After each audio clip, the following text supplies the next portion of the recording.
Hello again, gamers. Welcome back to the Board Game Captain. I'm the Board Game Captain, I'm Lynn. and today we're going to be counting down our top 10 educational games. So now the idea here is we were talking recently about games that people use to trick their kids into learning, or maybe, because you're having fun, you don't really realize you're practicing math or learning history or improving your language skills or your spelling or something like that. And we decided to do a list of these. Now, mine is just organized. I picked 10 games that I enjoy, that I think have an educational bent. That are, and they're in the order how much I enjoy the games. Is that how you did yours? Yeah, or did that's you how that's how I did mine too. Because I mean, I didn't feel right saying that learning one type of thing was better or worse than other types of things. So I just did it in how much I liked playing the game. I actually there were a lot of games where I was like, oh maybe, but then I realized I was stretching it, and I excluded them. So I have every game on this list I think is unequivocally a game that teaches that or is just good for cognitive development in some way. So I guess without any further ado then, and you know what, before we get started though, let me give you the option. Do you want to go first or second on this? I'll go first. Okay, so without any further ado, let's get to our number 10s. Number 10! So you said you wanted to go first? Yes. My number 10 is Zombie Pox. It is a cooperative game, or you can even solo it. I have soloed it before, where you are trying to immunize the people in order to save them from the zombie plague. And it teaches about, vaccinations, obviously, and, the babies cannot be immunized, so you have to teaches also about herd immunity, because if everyone around the baby has their jabs, then the babies can't get the zombie plague, Isn't it, I didn't even think of this game. you never do. I don't like it as much as you do, but I mean, it didn't even occur to me as an educational game. I guess I kind of forget that it's meant to kind of teach you about vaccinations, which is kind of interesting, especially because it's like a zombie themed game, but it's really about the vaccinations. Well, yeah.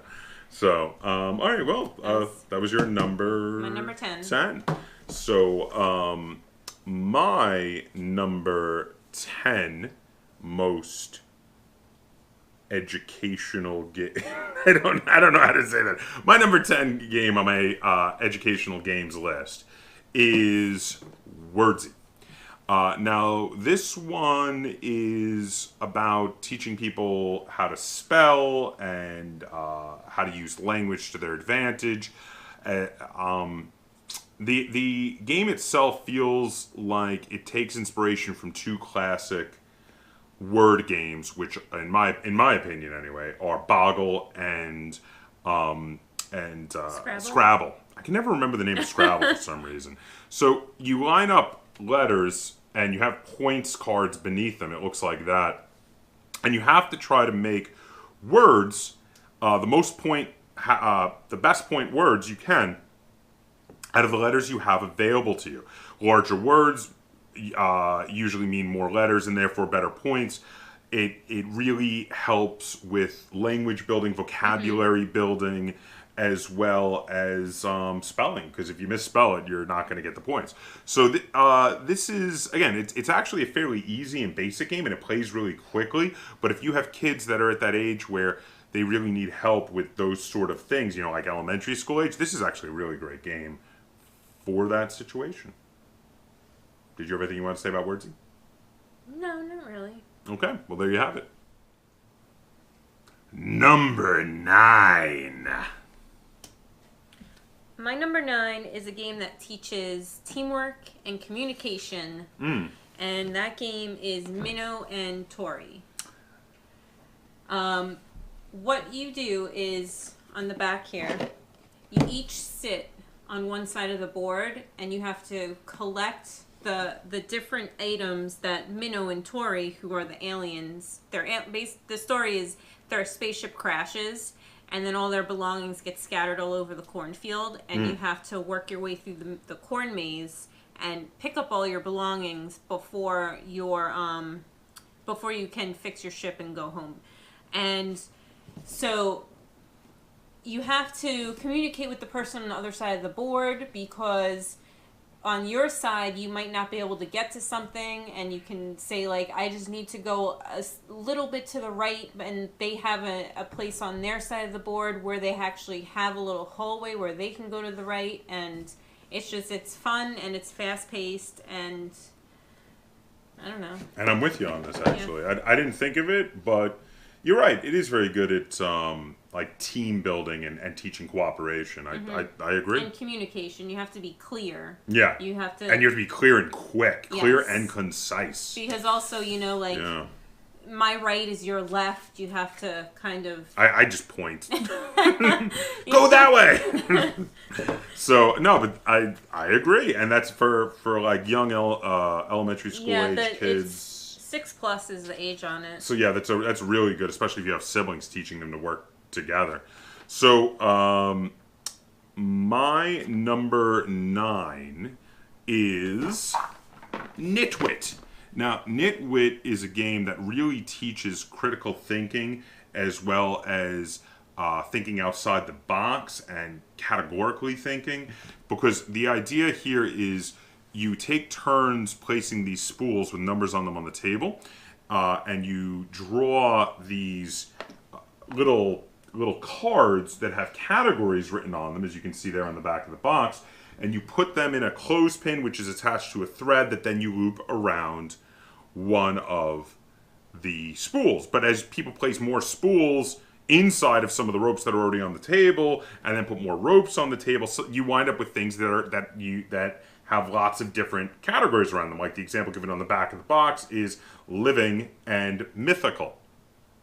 So now, as you do this, you're going to have some things that are very easy, and you have a checklist, a piece of paper that you have to fill in, with numbers that correspond to all of the spools. I don't know why I'm having trouble explaining it. You have numbers that correspond to the numbers of the spools. You look at a spool, you see what chords are around it, you see what categories that spool must fit, and you have to hurry to get all of them filled in. So now if you have just one thing, if it says something green, you can very easily just be like pea pod and broccoli. Boom, or broccoli, and you're good to go. But if it says, tall and round and fictional, then you might be like Dr. Robotnik, and boom, and there you go. You got something that's tall and round and fit. I actually just came up with that off the cuff. I was trying to think of something. Tall and round and I don't know. Well, he's always taller than Sonic, I figured. Anyway, so and that's kind of how it works. So because of that, it really teaches kids, like I said, to think critically and to think outside the box, because sometimes you can give answers that are very outside the box. Rather than have it be a physical description of something, you could have it be a more like esoteric description of something, and we do that a lot, which is really a really good way to play the game, and it's very fun. So there we go, and that is my number 9, Nitwit. Number 8. My number 8 is Sentient.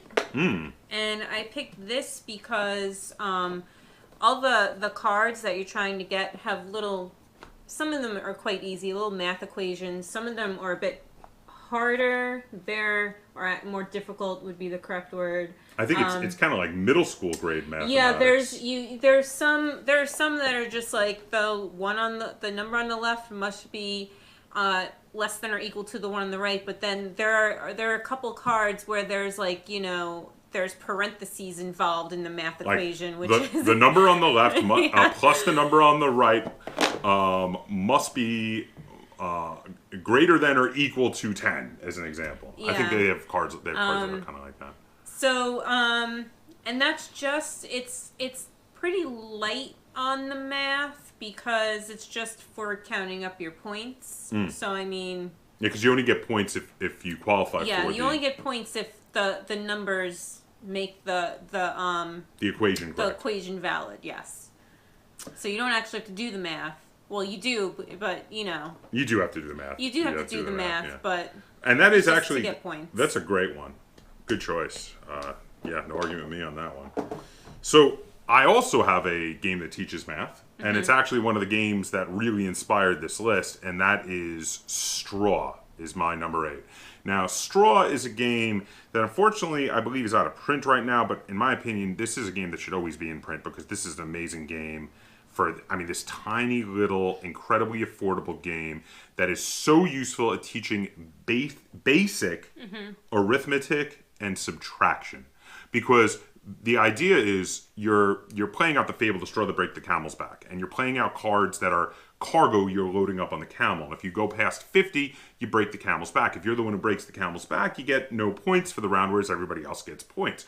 So the thing is, every turn you either play an item that is worth a certain amount of weight, and you must add it to what's already there, and then say the current weight aloud for the next player, or you add a magic carpet which reduces that weight, in which case you do a subtraction and say the new weight for the next player. There are a couple cards that do other things, like there's a reverse, and there's one where it allows you to pick the weight between up all the way. And there's a copy where you just copy the previously played card. But then you still have to do the math equation. You still have to add or subtract. So generally speaking, this is a fantastic game for getting your kids to do a couple dozen addition and subtraction problems without realizing they're doing it, because they'll be having fun while they're playing it. And anything to add about Straw? No, just it doesn't happen every game, but sometimes you get into negative numbers, and they can teach about negative also, numbers too. Yeah, that's fair. It's true. All right. Well, that was my number 8. Number 7. My number 7 is Flippin' Flags. It is a speed-based game where you throw down cards that have 3 different countries' flags on there. And if there's two flags that are from the same country, you yell out the name, you collect those flags, and whoever has the most cards at the end of the game wins. And it's a bit more of an advanced geography game because it is speed-based. It is the first person who recognizes the flags. Would you call that geography, though? You're not learning about where the countries are. You're learning about not, but you flags. are learning about their flags. Social studies? Yeah.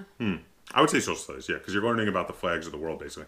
And I agree with you. It's definitely educational, because the more you do it, the quicker you recognize certain flags. Yes. I did think of this game as it being educational. I just didn't like it enough to make my list. So, I figured. My number 7 is a game that's probably the reverse of that in regard to the fact that you probably didn't like it enough to make your list, I'm pretty sure. And that is Tortoise. Now, Tortoise is a game where you are building castles, actually 3-dimensional castles on the board. And it is really cool and really fun. But here's the thing. The points you get are based not on the castles themselves, which everybody shares and everybody can add to, but you have these little knights that you can put down on the board, and you can use some of your actions to move them around to different areas. And at the end of every round, you're going to get points for each knight you have on the board based on a multiplication problem, which is the height they are at currently times the number of pieces in the base of that castle. So if that castle is taking up 5 spaces and they're 3 spaces up, it's 5 times 3, it's 15 points. And because of that, you're constantly doing math problems with this, because you're like, okay, if I go here, is that going to be more points or less points or the same points? Is it a waste of movement? My opponent just moved there. How many points is that worth? And you without realizing it, you're doing a couple of mathematical multiplication problems every turn. And that's really great if you have kids that are at that age. I realize it. Well, that's why I don't like the game. But if you have kids that are of that age where they're learning multiplication, this is a great game to get them to do multiplication problems, practice multiplication problems in their head without them even realizing they're doing it, and they're just enjoying and having a fun game. Now, Lynn is not as big a fan of Tortoise as I am, which is why I know it didn't make her list. but I'm recommending it. I think it's a great game, and that's why it's my number 7. Now you go ahead. You want to cut it down? I'm not a huge fan of math. I mean, and you don't think that's too mathy, and I just don't enjoy it. But I do. Number 6. My number 6 is Phantom Society. It is a game where one person is a ghost, the other person is a ghost hunter, and it plays differently depending on what side you're playing. I think playing the ghost hunter is a little bit more educational than playing the ghost. If you're the ghost, it's like straight up memory. You just got to remember where you put certain things. If you're the ghost hunter, you need to look through rooms, and based on where the ghost has wrecked rooms, use critical thinking and deduction skills to figure out where the ghost is. He hates this game because he's terrible at it. Both sides. Not even just one side, both sides. I do hate this game, and I am not good at it. He accused me of cheating because I figured out where he was when he was playing the ghost in like 3 turns. I do hate this game. I just have really... I also think it's a bit of a stretch to say it's educational, personally. But I guess you could be right on the deduction. The ghost hunter part is definitely educational. Okay. If you have 2 kids and like one is 6, the other is 10, the 6-year-old can be the ghost. I mean, that's the age for doing the memory games. And the 10-year-olds can start to develop critical thinking. I don't know about 6. I think you need to be a bit older. It says 8 up. Okay. Well, I was trying to think of when I had the old memory game, and I was trying to think of my age. This one might be a little advanced for a 6-year-old, but it says 8 and up. It says 8 and up, and I'm actually going to go with that as actually a pretty good estimate on this. Though, I hates it. Yes, we know that. So, my number 6 is a classic game that I've been playing since I got it for my birthday, and I may be off on this, but I think I got it for my birthday when I was in 3rd grade.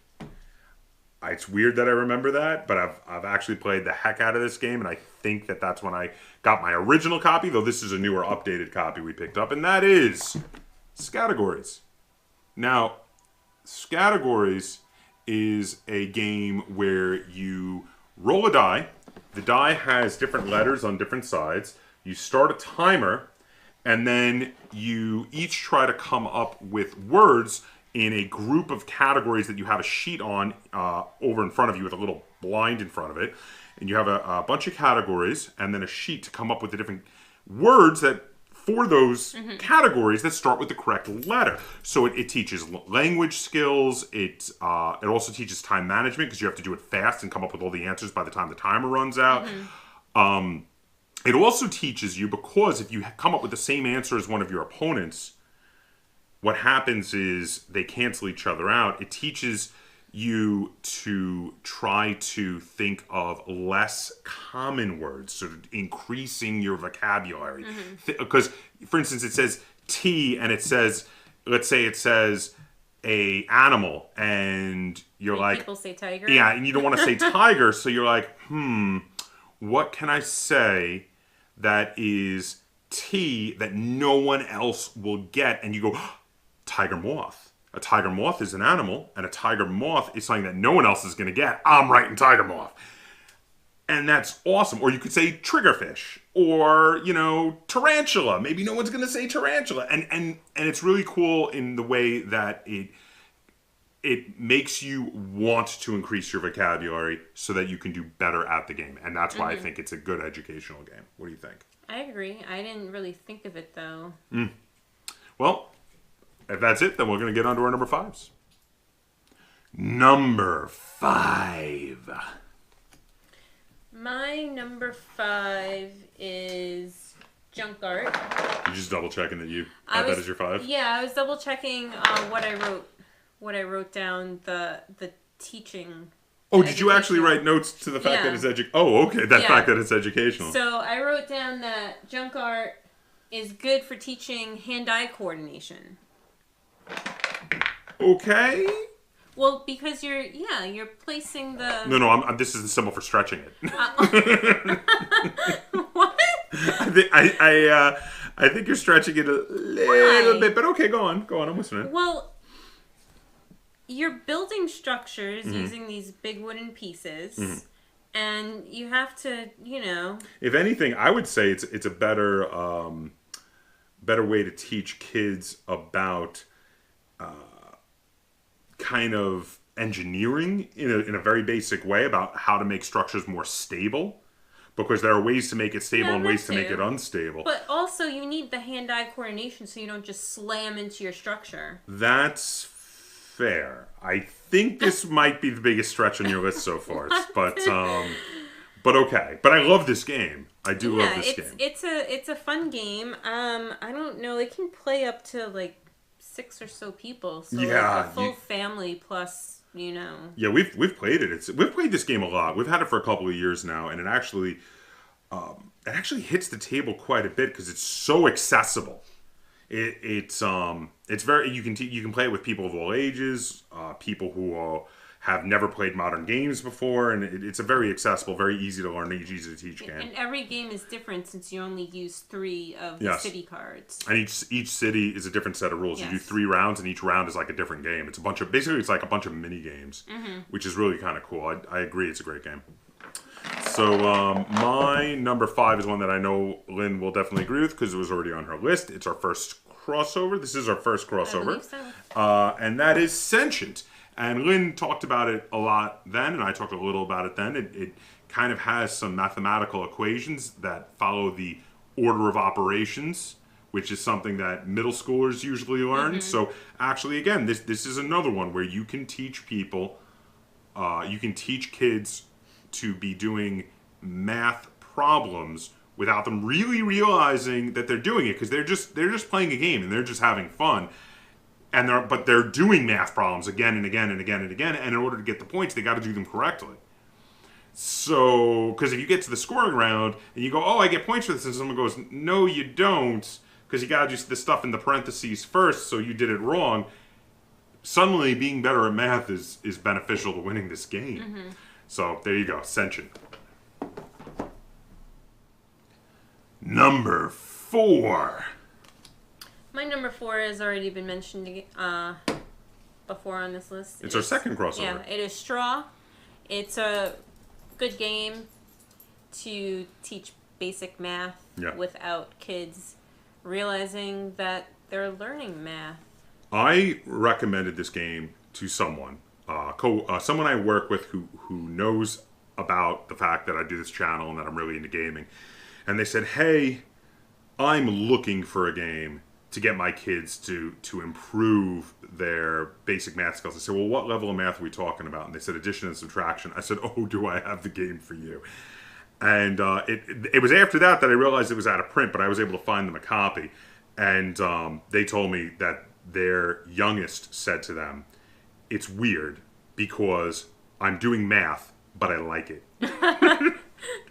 So I think that sums it up pretty well. It is, because I am math averse. You are, and I actually really like this game. So that's good too, because I like it too. I think it's a great little filler or like intro level game, a great game to start the night with or play between heavier games. Yeah, definitely.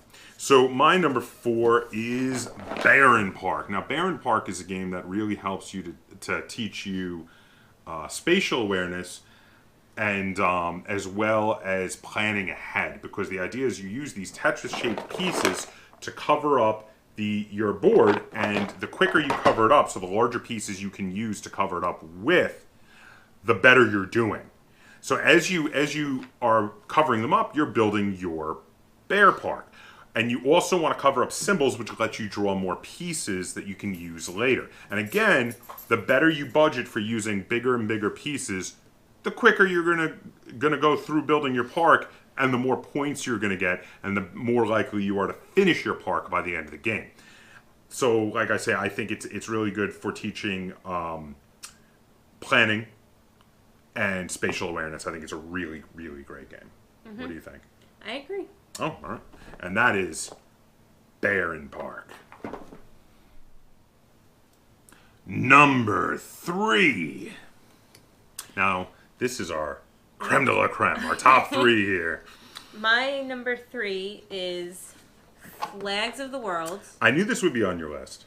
Yes, it is another geography game, and it's more geography than flipping flags. I agree. Because while you are looking at flags and just saying that one right there, I think that's Norway. If you get it wrong, it comes with a map, and when you get the clues, it will say like. If you get it wrong, you have to be given a clue. Afterwards, you didn't say that, so sorry. It's well, okay. You get clues, and then one of the clues might be like lies east of Poland and north of whatever is over there. I see it's working very well on your geography skills. So then you look at the map and you find Poland, and you're like, oh, it can be one of these 2 countries. Right. And then, you kind of process of elimination. I agree with you that this game is very educational. I just don't like it as much as you do. Very much so, don't like it as much as you do. But no, if you are wanting to teach about flags, I think this is a better game for teaching about flags than flipping flags, which was earlier in yours for sure. Yeah, this is... And also geography. I think you do this one first, and then once you got the flags pretty much down, then you can go on to flipping flags and just have fun with recognizing them. So my next one, for my number 3 here, is Ex-Libris. Now, Ex-Libris is a game that both works on teaching you alphabetization or alphabetizing. Either way. Either way. If they're both correct, then that's fine. But it teaches you to alphabetize things, and it also teaches you about planning ahead. Because the thing is, all right, so this is a worker placement game where you're playing on spots to collect cards. The cards are shelves with books on them as you're building a library. And the thing is, when you collect them, you can slide them on into your library, but you got to plan ahead because at the end, you're only going to get points for the ones that are in the correct alphabetical order. So when you hit a card that is in incorrect alphabetical order, you flip it over. And once an area is filled, you can't stick something in the middle there. So you haven't planned ahead properly. Now, the game says it's for ages 10 and up, but if you're a house that games a lot, you could go a few years younger than that to the time period when people would be learning alphabetization. And I think this would be a great game to teach for your kids for both planning ahead and for alphabetizing things, which, are young elementary school age would be really good for that. I agree. I didn't, I looked at it and I thought about it, but I don't know. I didn't think it was educational enough, I guess. Well, I kind of felt like it. Well, I felt like it was educational, obviously, but also I love this game so much. I've been really enjoying this game quite a bit that I wanted to get it on this list. So, so there you have it. That is my number 3. Number 2.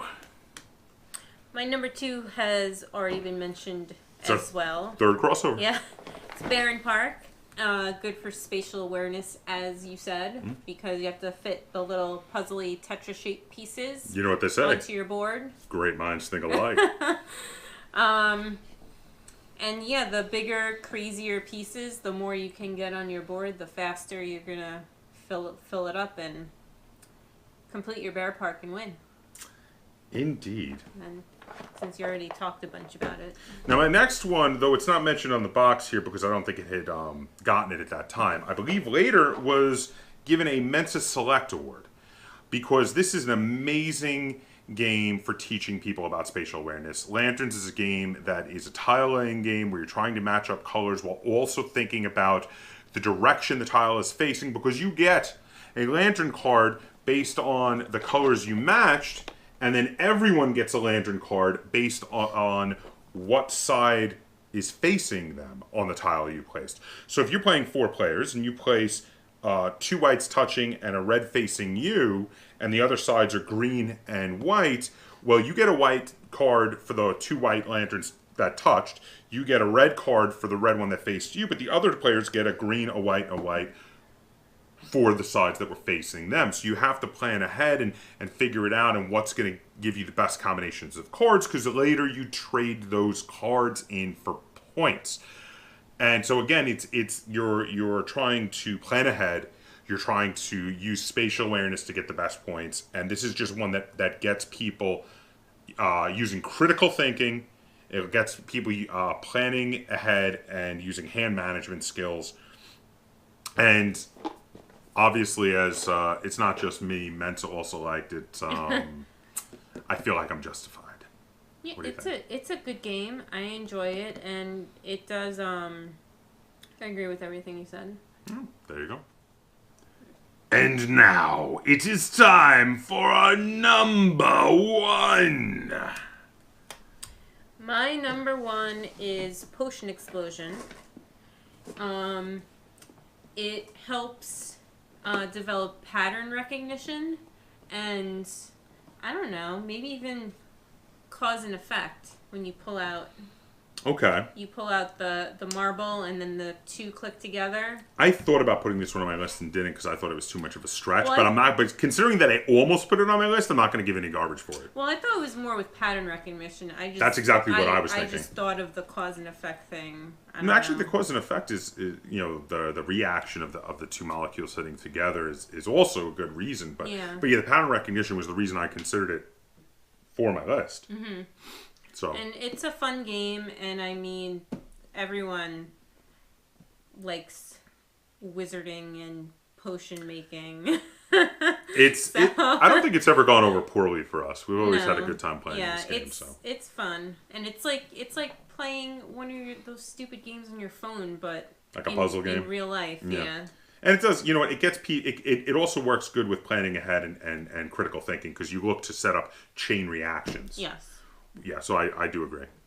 So my next one is one that teaches you about some scientific principles that would be needed for terraforming a inhospitable planet and making it livable. Is that planet red? That planet is red. It is terraforming Mars.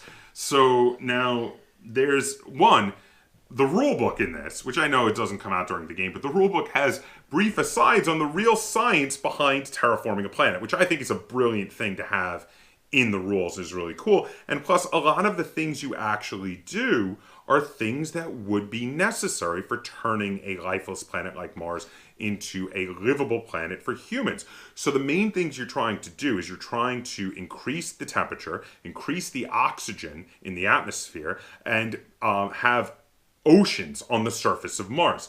And all the things you do, all the projects you go about, are different ways of getting those to happen, to increase the temperature, to increase the oxygen content, to get water existing on the surface of Mars.